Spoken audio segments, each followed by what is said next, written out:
안녕하십니까? 하나원 문학관 TV를 진행하는 손흥섭 시인입니다. 시청자와 문인 여러분, 오늘도 함께해 주셔서 감사합니다. 어제는 대전에서 올라왔는데 차창 밖으로 펼쳐진 사냐는 온통 색동 저고리를 입고 명절을 맞이하는 아이들 같았습니다. 잠시 짬을 내어 자연의 선물을 바라보시기 바랍니다.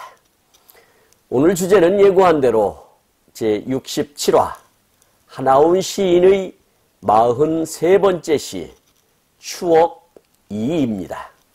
먼저 추억 2라는 시낭송을 진행자의 목소리로 들어보시겠습니다.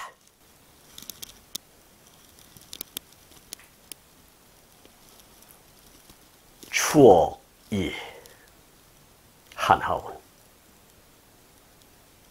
일곱 해맞이 해해맞이 기울어진 지구가 되어 절뚝이며 빗길로 찾아와 보니 모난 하늘이 동쪽으로 삐뚤어졌네.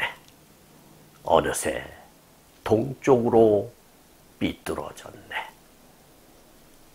오늘도 붉은 꽃파리는 먼 해중으로 흘렸나 본데 기다렸던 해변은 그 여인의 넋인 슬픔인 양 추루루 추루루 울고만 있네.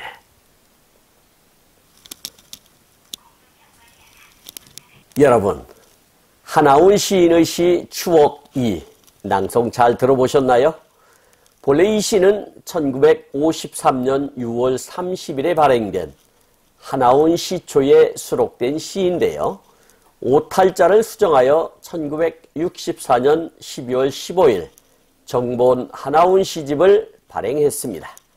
오늘 소개하는 시는 정본 하나온 시집 96페이지에 수록된 것을 바탕으로 하였으며 하나온 시인의 시와 큰 차이가 없다는 것을 알려드립니다. 추억 2라는 시는 앞서 소개한 추억 1과 함께 형식상 분류를 하자면 자유시라 할 수 있고 내용상으로 분류하면 서정시라 할 수 있습니다. 하나온 시인의 시는 김시룡 씨의 하나온 연구라는 논문의 초록을 보면 대체적으로 시인의 예술적 재능보다는 천형의 나병인이라는 개인의 숙명적 비극에서 유래한다. 또한 나병인으로서의 자학과 자기 인생에 대한 슬픔을 원색적으로 시의 표면에 노출시켰다는 비판은 있지만 보리필이나 파랑새 등을 통하여 극복되고 있다. 나병인의 세계를 처절하고 진솔하게 시화했다는 사실에서 독특한 한의 굴절을 지녔던 독보적 존재라 해도 과함이 없다.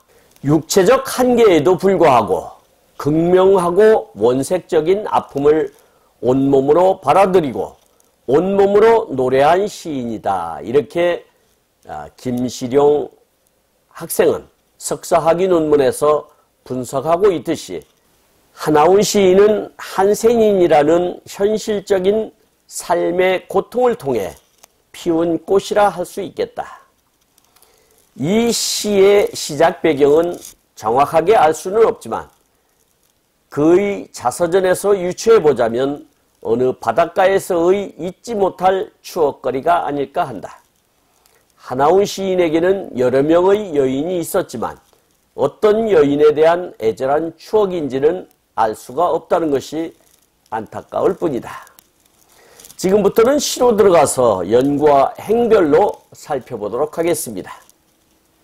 제1연을 보면 일곱 해맞이 해해맞이 기울어진 지구가 되어 라고 노래를 했는데요. 7해 동안 한 해도 빠짐없이 절뚝거리며 바닷가로 해맞이를 갔다고 보는 것이 옳을 듯 싶습니다. 여기서 기울어진 지구라는 것은 자신의 걸음걸이가 정상적인 사람과 달리 절뚝거리는 모습이 한쪽으로 23.5도 기울어진 지구처럼 상징화한 것으로 보입니다. 제2연을 보면 절뚝이며 빗길로 찾아와 보니 모난 하늘이 동쪽으로 삐뚤어졌네. 어느새 동쪽으로 삐뚤어졌네. 이렇게 반복적으로 삐뚤어진 것을 이야기하고 있는데요. 지구는 23.5도 기울어진 것이 정상인데 본인이 절뚝이며 기울어져 있으니 하늘이 기울어져 보이는 것은 당연한 자연현상이다. 이렇게 이해할 수 있겠고요. 그러나 여기서 화자가 전하고 싶은 이야기는 나는 바로 서 있는데 세상 사람들은 나를 기울어진 것처럼 보고 있다는 것을 역설적으로 이야기한 것이 아닌가 이렇게 이해하시면 좋을 것 같습니다. 제3연을 보면 오늘도 붉은 꽃파리는 먼 해중으로 흘렸나 본데 이렇게 노래를 하고 있는데요. 서산으로 지는 붉은 태양이 어느새 바닷속으로 퇴근하는 것으로 묘사하는 것으로 보이나 비가 내리는 날이기에 붉은 석양 노을은 이미 퇴근하고 없더라는 아쉬움을 노래하고 있다. 여기서 붉은 꽃파리라는 것은 석양 노을빛을 표현한 것이 아닐까 싶습니다. 제4연을 보면 기다렸던 해변은 그 여인의 넋인 양 슬픔인 양 추루룩 추루룩 울고만 있네 이렇게 마감을 짓고 있는데요.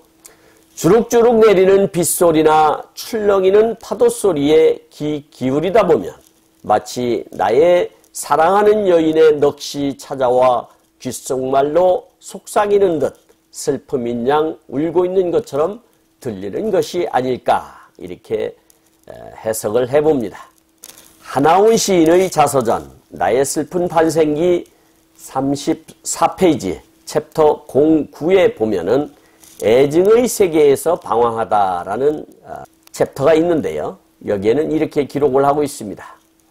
하숙을 소주 호동에서 화평 문해 후손공원에 옮겼을 때 북경대학의 학원의 어느 호동에서 나는 제2세의 여성을 알게 되었다. 여기서 호동이라고 하는 것은 골목이란 뜻입니다.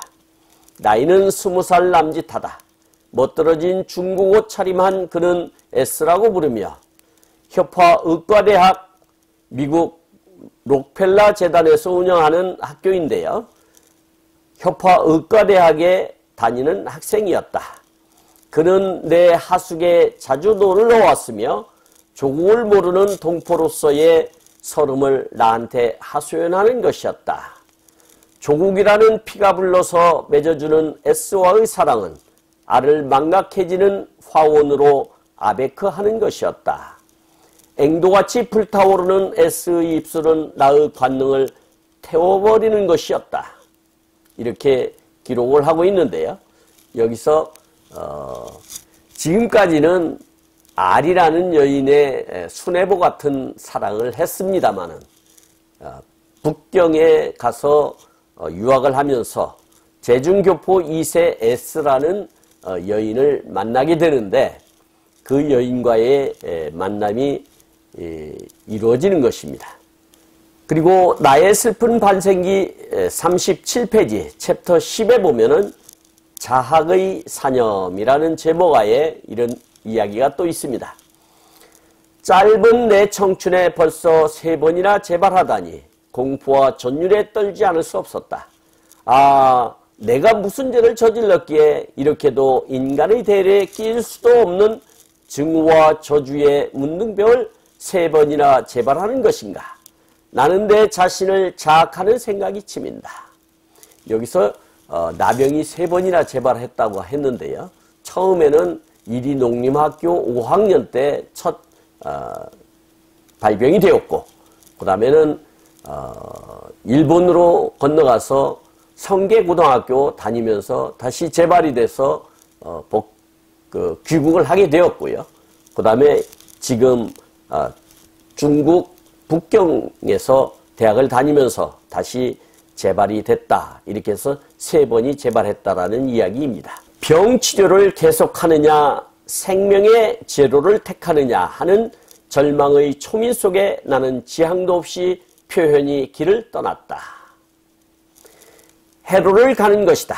천진 대련으로 하여 요동 땅 옹악성 온천으로 가는 것이었다. 발의 바다에서 나는 죽어볼까도 하였다. 그러나 머리에 푸른 색깔이 오르는 것이 있다. 죽는다는 것은 무의미한 패배다 하던 알의 말이 번개같이 내 머리에 명멸한다. 지금 이 말이 나의 생에 있어 지주가 되는 느낌을 감촉하였다. 이 이야기는 뭐냐면은 이제 3번째 발병이 되자 옹악성 온천으로 피양을 가는 것이죠.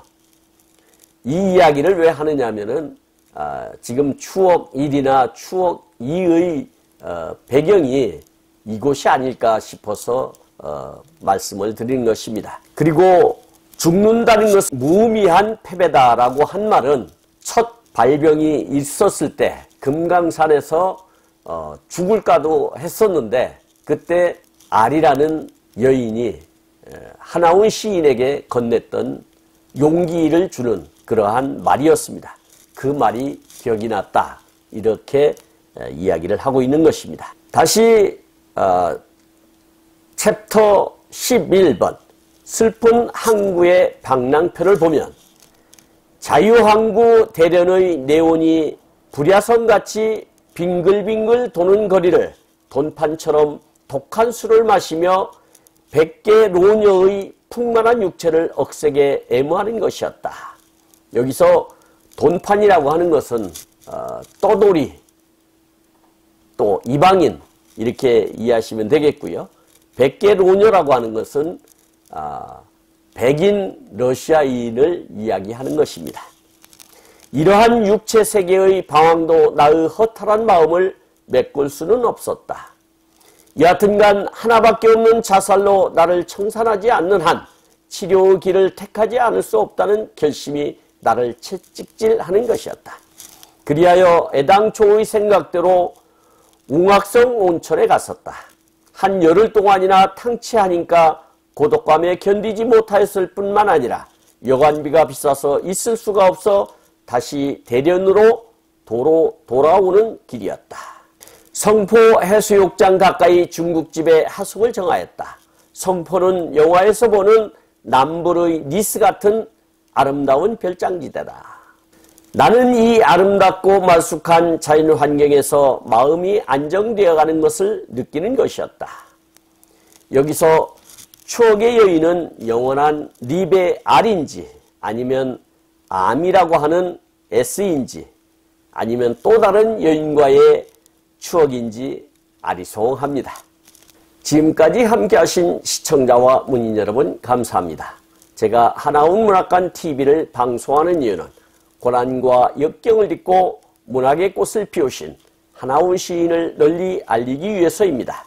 여러분의 주변이나 하나운 시인에 관심 있으신 분께서는 인터넷 포털 다음의 카페에서 하나운 문학관을 검색하여 가입하시면 고 하나운 시인에 대한 다양한 자료를 접할 수 있으며 많은 시인과 문학활동을 함께 할 수 있습니다. 그리고 유튜브에서 하나운 문학관 TV를 검색하시면 하나운 시인의 진면목을 발견하실 수 있습니다. 다음 제68화는 창경원이라는 시를 소개하도록 하겠습니다. 광고 말씀드리겠습니다.